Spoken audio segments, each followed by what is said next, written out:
শিক্ষার্থীরা এই গণঅভ্যুত্থানের পরে প্রত্যেকটা মন্দির পাড়া দিয়ে তাদের নিরাপত্তা দিয়েছি, কিন্তু আমরা দেখতেছি ভারত বরাবরই মুসলিম বিদ্বেষী, তাদের টার্গেট হচ্ছে মুসলিম নিধন।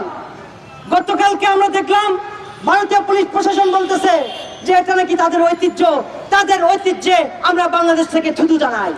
বাংলাদেশের হিন্দু ভাইরা আছে, আপনারা রাস্তায় নামুন, প্রতিবাদ করুন।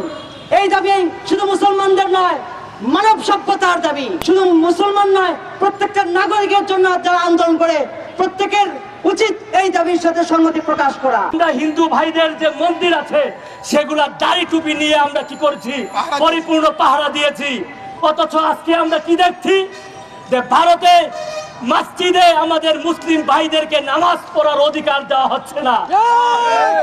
কসাই মোদি যদি তার অবস্থান ক্লিয়ার না করে তাহলে অবশ্যই